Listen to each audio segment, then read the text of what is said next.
Bom, boa noite. Vamos começar aqui, né? Boa noite a todo mundo que nos escuta. Hoje vamos estar falando um pouco mais sobre um tema muito relevante nos nossos hábitos de consumo, que cada vez vem tomando principais proporções relacionadas às questões de mudanças climáticas, às questões de novas consciências de consumo. Eu me chamo Aitan, sou mentor de inovação do estado de Goiás, sou formado em engenharia química e atuo nessa área de desenvolvimento de processos, de desenvolvimento de negócios. E hoje eu convidei duas pessoas para estarem me auxiliando a conversar sobre esse tema que se fundamentam como empresa e como iniciativa em cima dessa diretriz, que é o consumo consciente, de como a gente pode mudar os nossos hábitos de consumo e, através disso, mudar o mundo, mudar as formas como a gente observa o mundo. Então, convido a Isis, né? A Isis e a Ivana. A Isis é CEO da Souma, empresa voltada a essa pegada mais sustentável, ambiental, que traz essa reflexão. A Ivana também, que é a sócia fundadora dessa empresa. E já vou fazer a pergunta, deixar que elas se apresentem para a gente falar.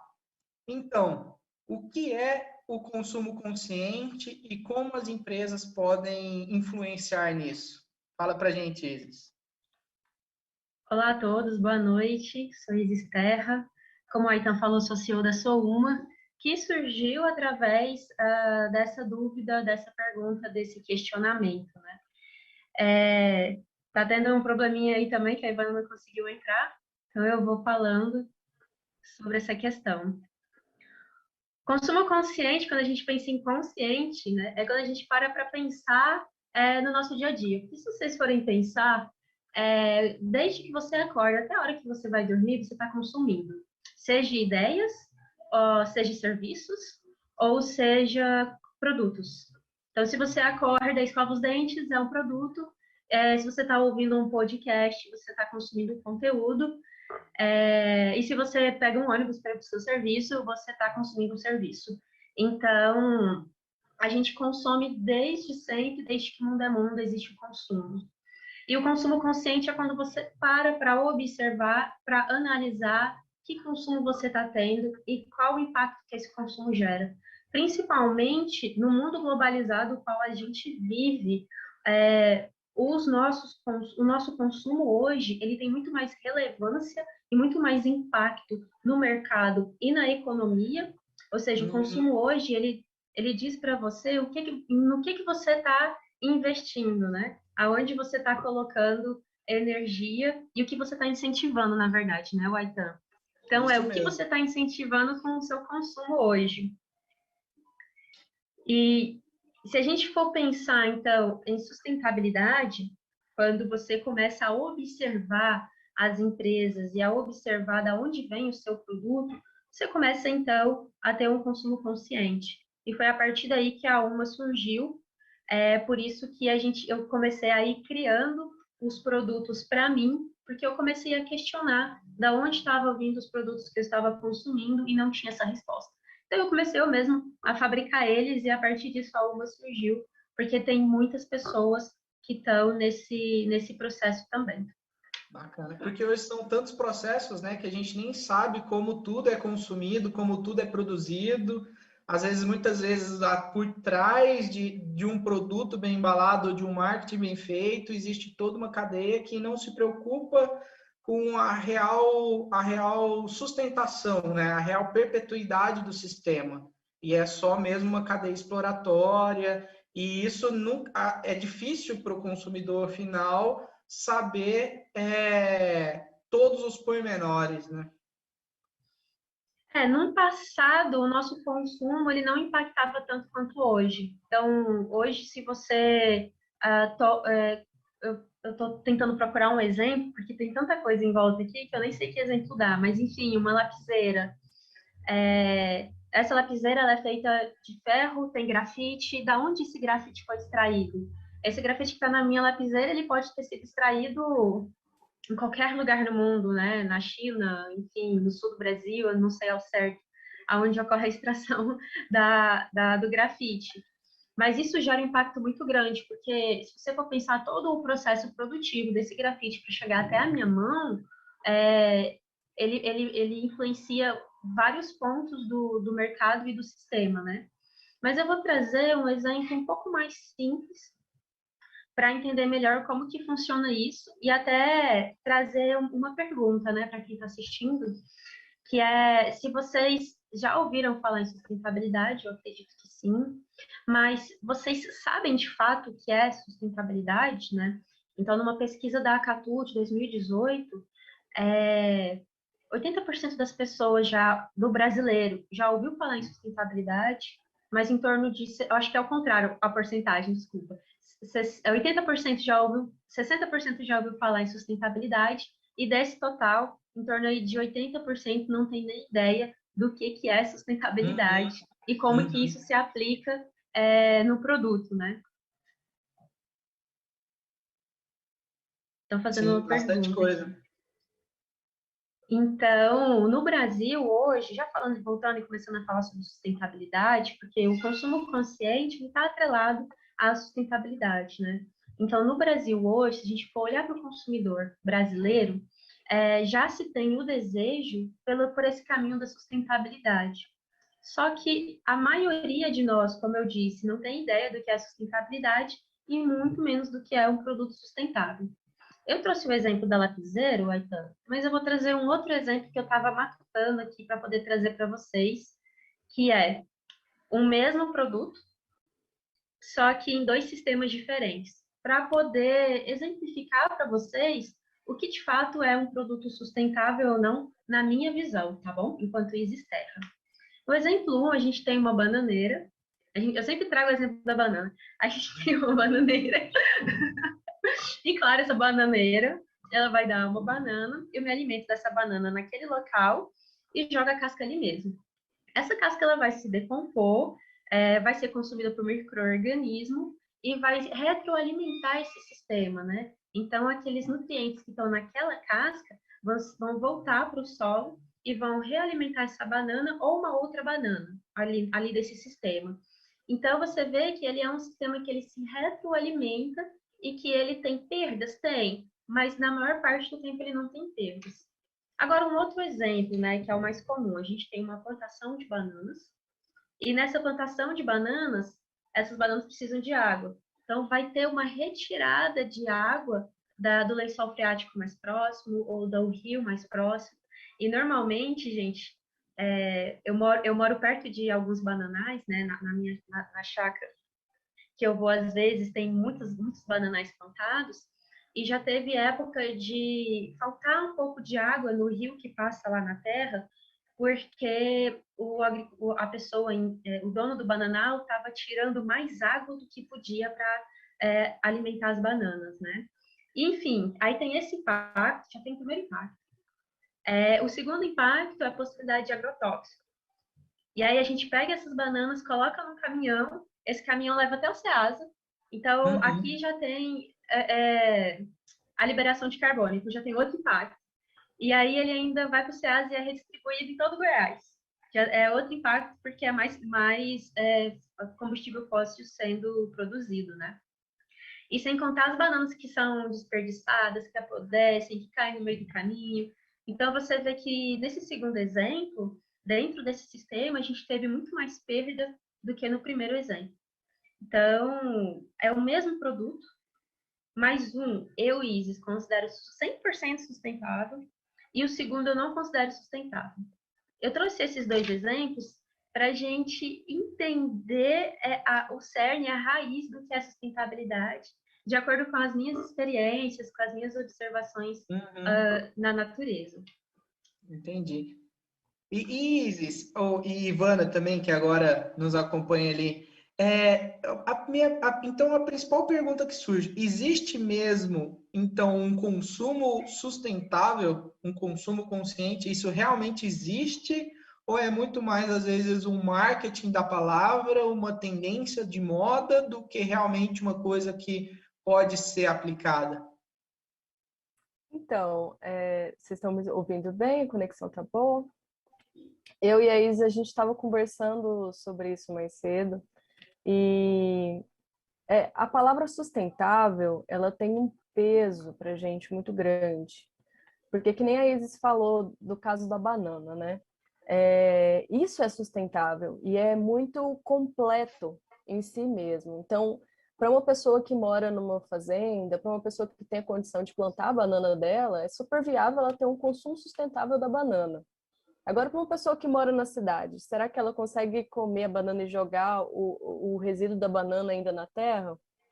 Ou será que ela consegue fazer uma coisa que não é exatamente esse 100% da sustentabilidade, mas que chega um pouquinho nisso? Ela faz a compostagem dentro da própria casa dela e vai usar esse adubo nas plantas que estão dentro da casa dela. É outro ambiente que está recebendo esse nutriente, é um outro ciclo que está sendo alimentado, mas dá para a gente falar que isso não é sustentável? Então, não dá, né? A gente vai ter que adaptar o que seria ideal para essa vida que a gente vive aqui dentro de uma cidade, com rotinas, sem espaços longe, né, desses espaços de produção, porque a gente fez isso, a gente segregou os espaços para fazer as coisas se encaixarem em centros, em núcleos, né? Então, é muito complexo, né? A gente não pode falar é 100% sustentável, mas é sustentável na medida do nosso possível agora. Então, sim, existe. Se você fizer o melhor que você pode, com os recursos que você pode, na situação que você está, sim, você pode falar que o seu consumo consciente, ele leva a um consumo sustentável. Assim como a gente lê muito em políticas públicas, em empresas, né, que querem fazer um trabalho legal de desenvolvimento sustentável. Então, a sustentabilidade ela é usada em vários contextos e eu acredito que a gente pode falar que existe sim, se você fizer isso de forma verdadeira e adaptada para a sua realidade, ela pode existir. Entendi. Então, o interessante de deixar afirmado não é que o consumo sustentável é aquele perfil que você só tem que ir lá consumir aquela matéria-prima orgânica que foi produzida daquele determinado produtor e tudo.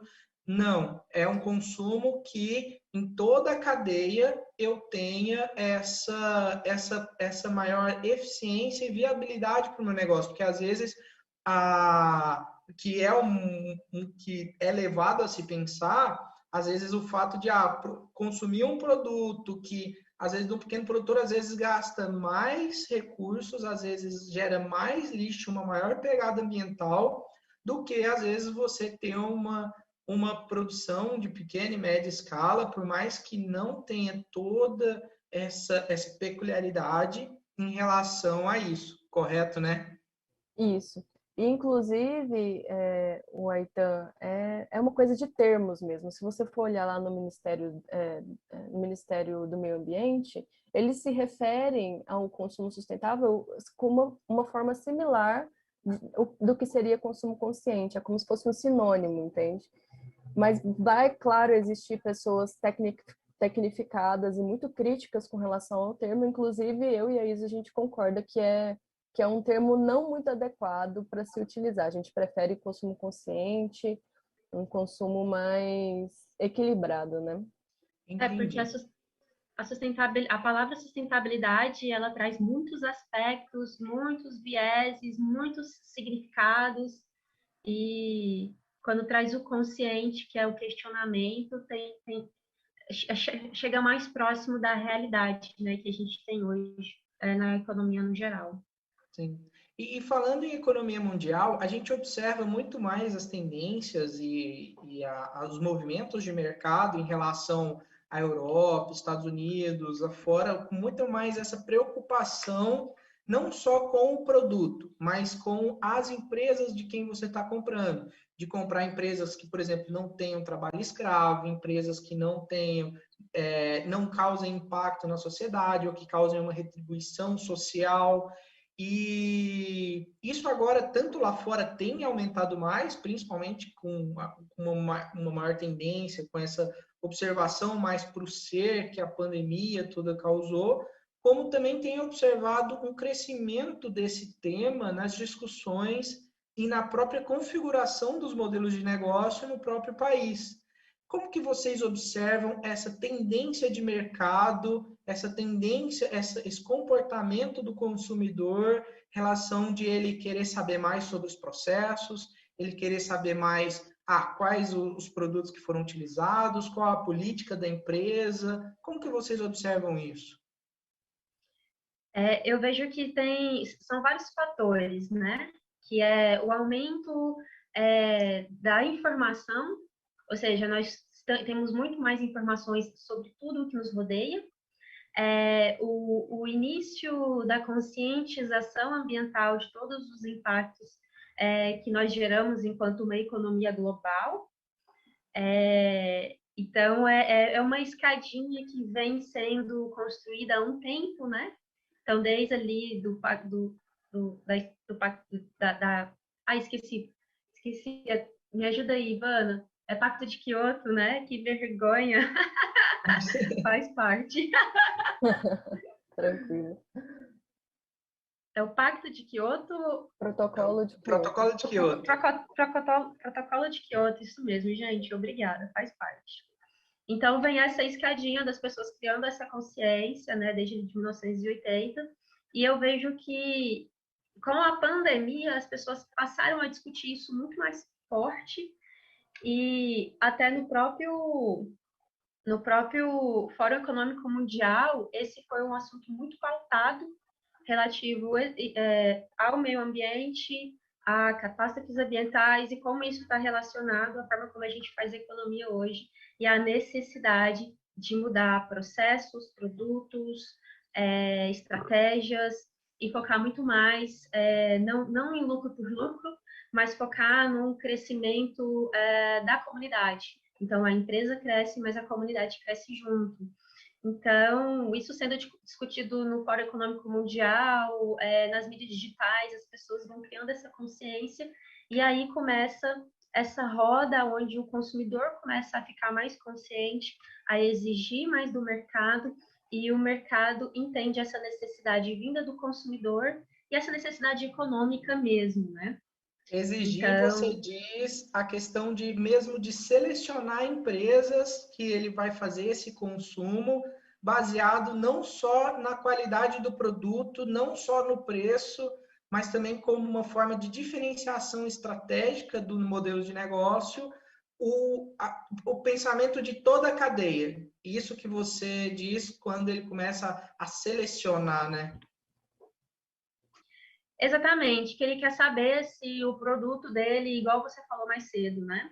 A barra de chocolate dele foi devido à exploração, seja de crianças ou exploração de mão de obra, como que foi a extração, como que foi o plantio. Então, hoje está começando a criar essa consciência de que o que eu consumo impacta enormemente na economia global como um todo. Então, o consumidor se posicionando de maneira ativa na transformação do mercado e na transformação para a nova economia, né? Então, é importante que o consumidor entenda que ele tem o poder dessa transformação a partir da escolha do que ele está consumindo. Então, quando ele começa a consumir algo e deixa de consumir, começa a consumir um produto e deixa de consumir outro, então ele está financiando algo bom ou algo ruim para a economia no geral, né? E eu queria falar um pouco do mercado em Goiás também, até, Waitan. Pode falar, é interessante. Olha, aqui em Goiás, segundo a pesquisa da Catu de 2018, isso antes de se pensar a pandemia, né? A maioria do consumidor aqui já estava no nível iniciante engajado. O que significa iniciante engajado, né? Que são pessoas que já estão predispostas a consumir produtos que têm essa consciência e a adquirir serviços que os auxiliem nesse processo, né? Mas ainda há necessidade de educação desse público e a gente na UMA vê isso diariamente, essa necessidade de educação. As pessoas ainda têm muita dúvida se algo que é natural, se algo que é consciente, ele de fato é um produto de alta qualidade, se tem de fato custo-benefício, se realmente funciona.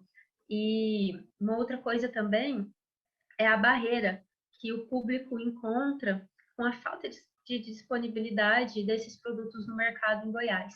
Então, a gente tem um público que quer esse tipo de produto, mas tem uma dificuldade muito grande de encontrar. E sem contar que o público engajado, né, que é aquele que ele quer mudar, ele encontra no sistema atual uma dificuldade muito grande para começar a mudar. Então, quando tem empresas que começam a seguir nessa mudança, a gente começa a ter essa engrenagem onde o consumidor muda, a empresa muda e a gente e o terceiro setor muda também, e aí a gente vai remodulando a engrenagem, né? Saindo do que está hoje para o que a gente deseja. Não, bacana. O interessante mesmo é que, realmente, se a pessoa faz a seleção, e isso é importante deixar afirmado, se a pessoa faz a seleção do que ela consome baseado nesses valores, ela transfere o capital dela de uma empresa, de um nicho, para outra empresa e outro nicho, não só baseado no produto agora, né? Baseado também na forma de consumo, e uma vez que ela transfere esse capital, que é a força motriz, o elixir da vida de uma empresa, que uma empresa não existe sem esse capital, acaba que você começa a realmente fazer uma seleção natural, né? E isso o que você falou também em relação a opções e também a coisas que validem, igual mais cedo a Ivana estava comentando também, é a própria questão dos produtos orgânicos, né? Produtos orgânicos, proteínas para pessoas veganas, que tem muita coisa no mercado, mas não tem coisa que valida. Se quiser estender o tema, Ivana. Obrigada, Waitan. Então, tem uma questão é, crescente muito boa, é que a gente está, ao mesmo tempo que algumas empresas ainda estão se adequando a essa nova perspectiva e nova demanda dos clientes, a gente tem agora a era da digitalização, a era da globalização através da internet. Então, existem muitos jornalistas, existe um trabalho investigatório, existem ONGs que fazem um pouco desse trabalho de veicular o que as empresas estão fazendo e justamente quais empresas não estão cumprindo com seu papel social e ambiental, de preservação, de respeito, de incentivo a coisas boas, né?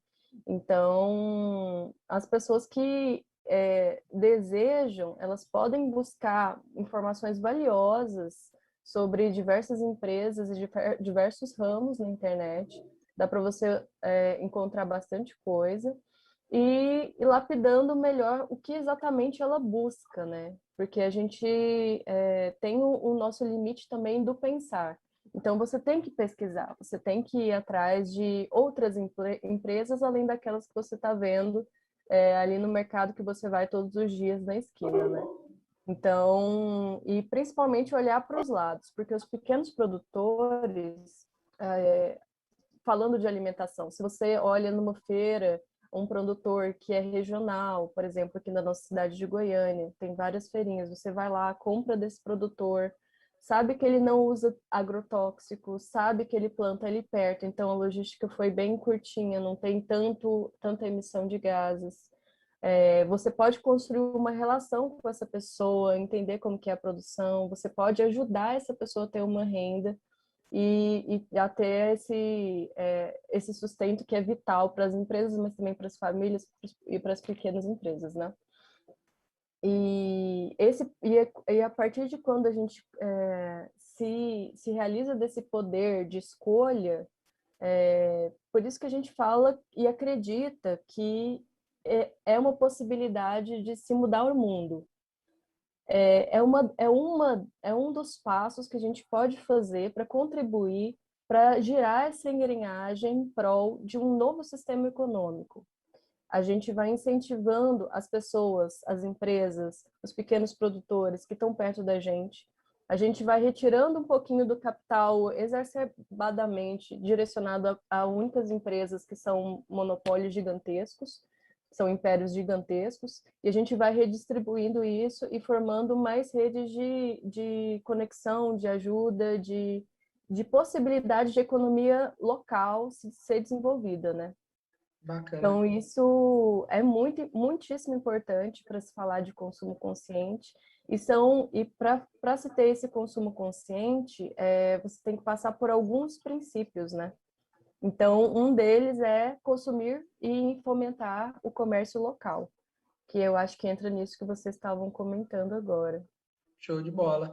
E o que você, não deixando, né, pegando pela atualidade, querendo ou não, a gente teve um evento que marcou tudo e mudou todo o cenário estratégico, que é a pandemia. Vocês acreditam que esse tema do consumo consciente ganhou tração, ganhou força, foi catalisado pelo acontecimento da pandemia? Como que vocês observam esse fato? Com certeza sim, né? E a gente até vivenciou isso na Souma, que foi no mercado teve falta de potes de vidro. A gente utiliza potes de vidro em alguns dos nossos produtos, e graças a uma das ações que a gente utiliza, que é a logística reversa, a gente teve estoque desses potes vindo através dos clientes. Então, aí a gente tem uma comunicação entre cliente e empresa, onde vai fechando esse ciclo, né? Então, a gente sentiu na pele essa dependência, não sei se é dependência, mas essa ligação entre os mercados internacionais, né? Então, algum tipo de insumo que vem de um outro país, que o Brasil não produz, o nosso fornecedor de potes de vidro estava sem a matéria-prima, ou a máquina quebrou, mas ela tinha que ser consertada em outro lugar, não no Brasil. Então, esse é um exemplo que eu trago assim do que a gente viveu na pele nesse momento pandêmico. E também o maior número de pessoas vindo mais atrás desse tipo de consumo e consciente e de informação, porque a mídia começou a soltar muito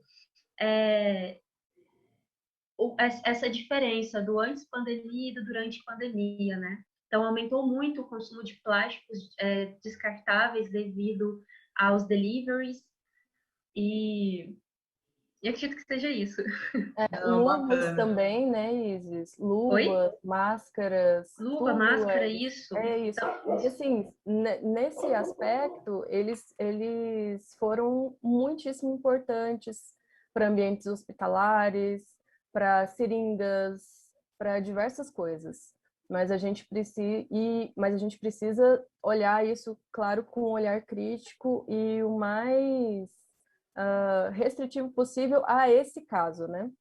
Porque a gente vive na Souma combatendo e conscientizando com relação ao uso de plásticos descartáveis, que é uma coisa que não tem fim, né? E os plásticos, eles, por mais que você fale, mas é reciclável, você vai reciclar ele quantas vezes? Até umas 5 vezes, e depois ele vai virar um rejeito na natureza. Então, tem essa questão, né, da gente ter que olhar para isso com um olhar mais crítico, e eu acho que principalmente com relação a tudo que a gente tem vivido, né, e da onde que surgiu essa pandemia. Essa pandemia, ela surgiu da exploração indevida de um nicho, de uma situação insalubre e talvez propagada e fomentada por um consumo que não seja consciente, né, dos recursos. Porque quando você tem um consumo consciente dos recursos, você tem um ambiente que é adequado, você não tem essas situações sanitárias também extremas. Porque uma coisa não se desliga da outra. Meio ambiente e saúde de sanitização básica, entra tudo junto, né? Então, é muito importante, sim, a gente pensar, né? Da onde que veio isso? Então, essa questão de pandemias, ela também surge quando existe a exploração de determinado ambiente, de determinado ecossistema. Se você tem uma floresta e ela é devastada, todos os animais, a gente, principalmente interiorzão, sente.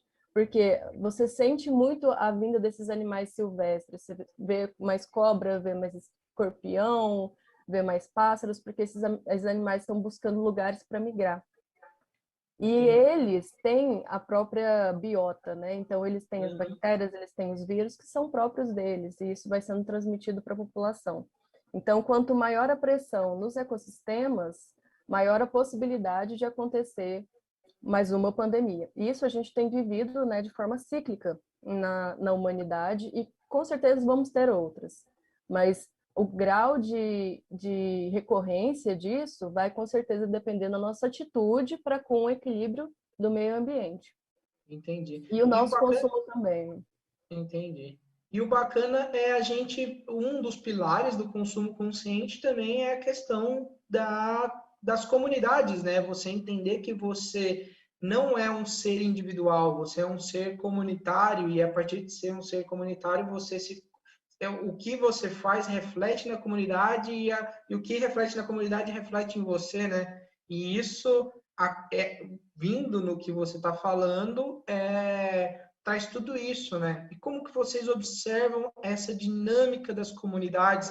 Que aí eu vejo também que é uma das coisas que ganharam destaque, maior discussão com a pandemia, por causa que ali voltou até estava vendo um artigo esses dias que falando que por um período de tempo a população humana voltou a viver em pequenas comunidades, né? A se relacionar com pequenos grupos, e aí tem uma proximidade, uma racionalidade maior em cima desses assuntos.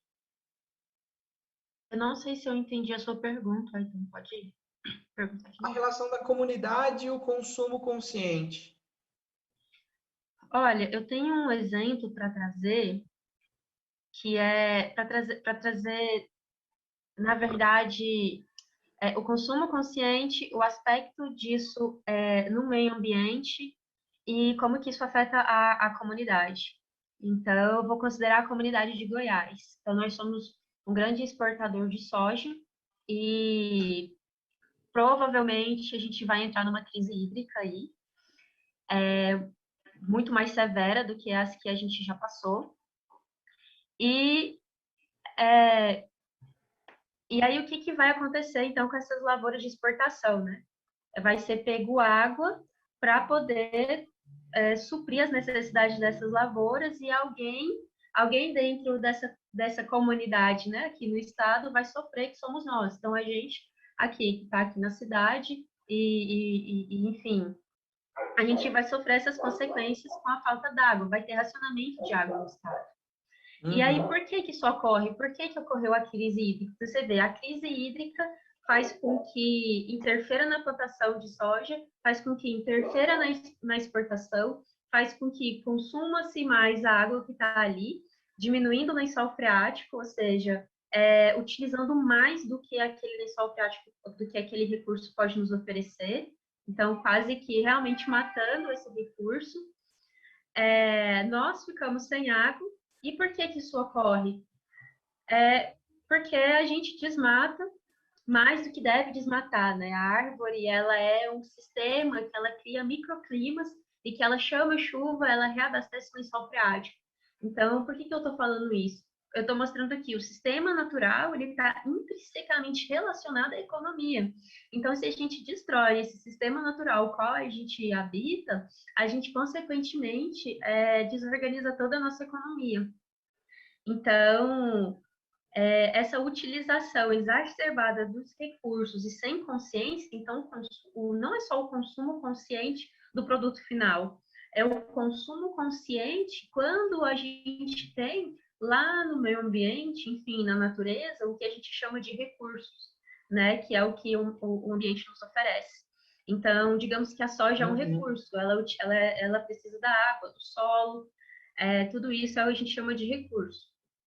Então, e aí isso só vai mudar, gente, depois que a gente... Isso é um recado para as empresas e para agricultores e tudo mais.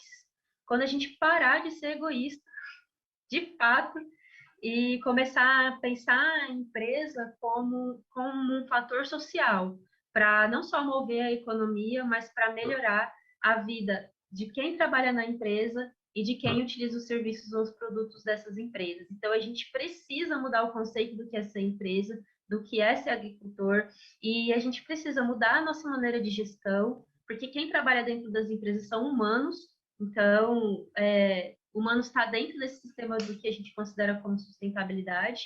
A gente tem que rever os nossos processos dentro das empresas e a forma como a gente planta e colhe os alimentos, porque nós, empresários, nós somos um pilar importante para a economia e para essa nova forma de se fazer economia que está sendo criada. Tá?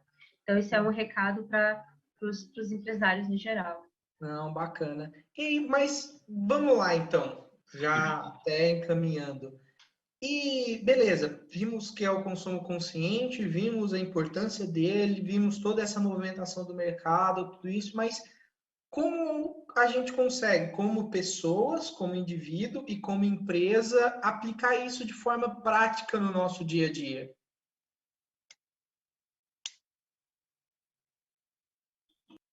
Então, as formas são diversas. Eu acho que o primeiro passo, no geral, para englobar todos esses grupos que você mencionou, seria a disposição. A disposição de você conseguir rever todas as suas escolhas através de uma nova perspectiva. Da perspectiva que vai trazer as questões coletivas, como a Isis falou, as questões ambientais e sociais também.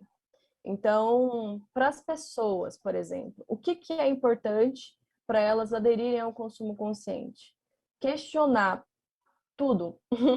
Questionar a si mesma, questionar quanto às suas necessidades, o que você realmente necessita, questionar as empresas das quais você compra, questionar os seus hábitos diários dentro da sua casa, quanto de energia que você está gastando, você está saindo e deixando o ar-condicionado ligado, se você está saindo e deixando uma lâmpada ligada, se você está gastando muita água no chuveiro. Sim, isso entra também, gente. Eu sei que diante do gasto com indústria ainda é uma coisa pequena, mas cada um fazendo a sua parte, com certeza, nós temos um resultado de economia muito grande.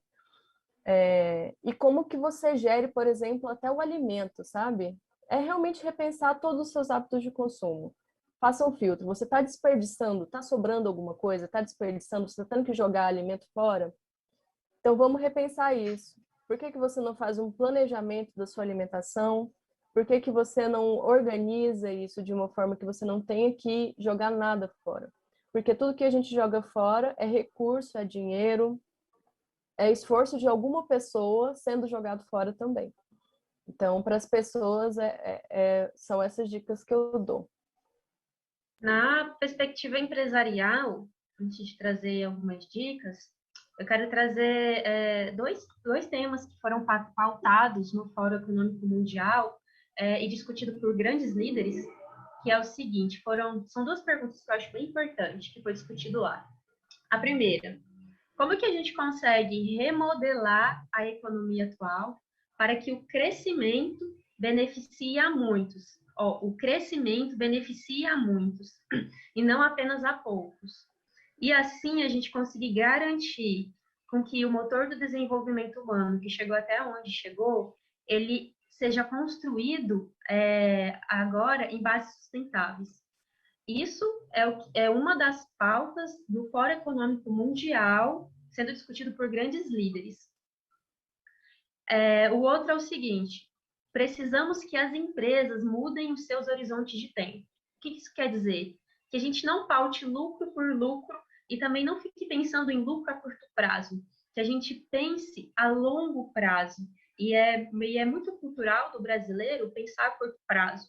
A gente precisa começar a pensar a longo prazo, porque os resultados eles não chegam de um dia para o outro.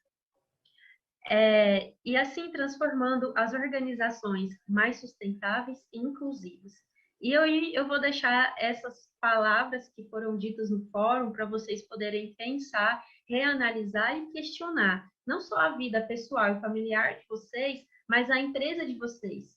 A empresa de vocês, ela está discutindo isso? Se ela não estiver discutindo isso, é bom começar, porque Tá vindo lá de cima para baixo, essa pauta.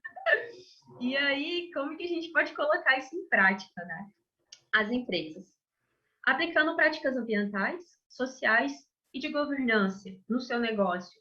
Mas não de forma aleatória. Eu vou juntar o meu lixo aqui e aí eu vou dar para o moço que pega aqui na rua. Isso é uma ação? É uma ação. Mas é uma ação aleatória que não é estratégica. Então, você precisa pensar de maneira estratégica e calcular esses seus impactos de curto e longo prazo para você conseguir entender se essas ações que você está investindo tempo realmente estão trazendo benefícios e está diminuindo os custos da sua empresa. Porque por mais que a gente seja sustentável, uma empresa ela precisa ser economicamente sustentável também.